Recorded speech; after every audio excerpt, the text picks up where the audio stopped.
अस्सलाम। मेरी गवाही कुछ इस तरह है कि ये मेरी बेटी है, ये 5 माह की है और ये जब पैदा हुई थी 2 माह की थी और इसको काफ़ी ज़्यादा झटके लगते थे। मैं डॉक्टर के पास जाती थी, काफ़ी ज़्यादा परेशान हम रहते थे और डॉक्टर ने बोला इसे मिर्गी का मसला है और उन्होंने मुझे चिल्ड्रन भेज दिया था। जब मैं चिल्ड्रन लेके गई तो मैंने वहाँ पर टेस्ट करवाने के लिए गई, पर मुझे यकीन नहीं था कि इसे ये मसला भी हो सकता है, क्योंकि मैं तो खुदा को मानती हूँ। फिर मैं उधर से सीधा बाजी सिस्टर फरा के पास आई। मैंने कहा सिस्टर जी आप प्रे करें कि मेरी बेटी को, ये छोटी सी अभी है, ये तो कोई मेडिसिन भी नहीं अभी खा सकती, तो इसको ये कैसे मसला हो सकता है। तो जब मैं बाजी के पास आई उन्होंने बोला इससे कुछ भी नहीं होगा, आप जाएं। फिर मैं जब ये टेस्ट करवाने के लिए गई तो उन्होंने बोला कि ये टेस्ट 1 घंटे के बाद आपको मिल जाएगा।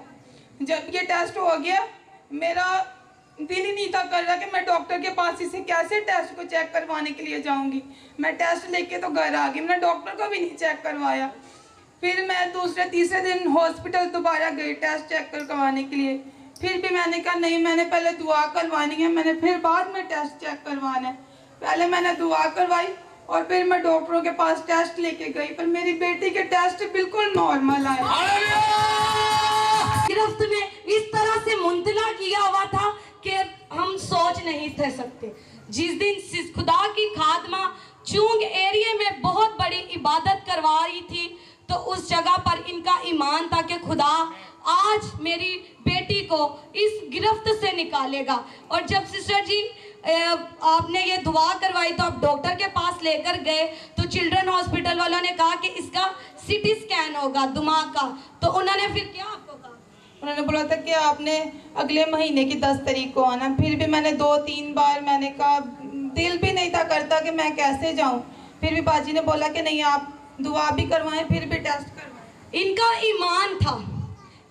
ईमान था अगर खुदा मेरी बेटी को इब्लीस के झंझट से निकाल सकता है तो वो उसके आगे ये बीमारी कुछ नहीं है। Hallelujah, praise to Jesus, hallelujah. मेरे यस्सु जी दे जोर दी की क्या बात है। तो पता नहीं उसको इब्लीस ने कैसे एकदम से समझ नहीं आया कि वो स्कूल से आया तो उसने बोतल समझ के पी ली थी। लेकिन खुदा का शुक्र था कि जब मैं नेक्स्ट टाइम आई थी इधर जुमेरात वाले दिन तो पास्टरों ने इन्होंने दुआ की थी तो खुदा उनका शुक्र है वो ठीक है, ना बुखार चढ़ता ना गला खराब। हालेलुया। खुदा के बहुत अजीम खादम आए थे, वो फॉरेनर थे और जब वो आए थे तो इनके बेटे की सिचुएशन बहुत ख़राब थी। 2 से 3 दिन हो गए थे, बुखार उतर नहीं था रहा और चल नहीं सकता था। जब इस जगह पर सिस्टर जी लेकर आए तो उन्होंने जब दुआ करवाई तो खुदा के खादम ने उनको ब्लेस किया हुआ ऑयल पिलाया था। उसने कहा था ये खुदा का लहू है। जैसे ही उसने ऑयल को पिया और उसी टाइम वो बच्चा शिफा पा गया। हालेलुया, खुदा के जलाल के लिए जोरदार तालियां। थे ना हम चर्च तो फोटोशूट हो रहा था तो उसके पाँव पे ना कोई चीज़ काट गई तो उसकी वजह से ना उसकी एलर्जी जो थी ना वो बढ़ती जा रही थी, इतनी ज़्यादा हो गई वो कि पूरे पाँव पर फैल गई। और जब उसकी मेडिसिन लेने जाते थे तो हम उसको रिश्के में बिठाकर उठाकर लेकर जाते थे, उससे चला भी नहीं जाता था।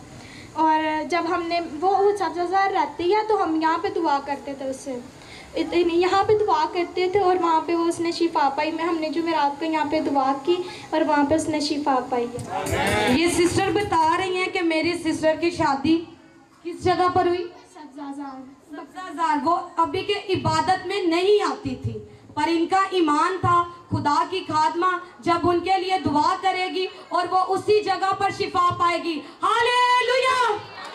देखे मेरे अज़ीज़ों, आप जहाँ कहीं पे भी हैं जब आप ईमान से दुआ करवाएंगे तो मेरा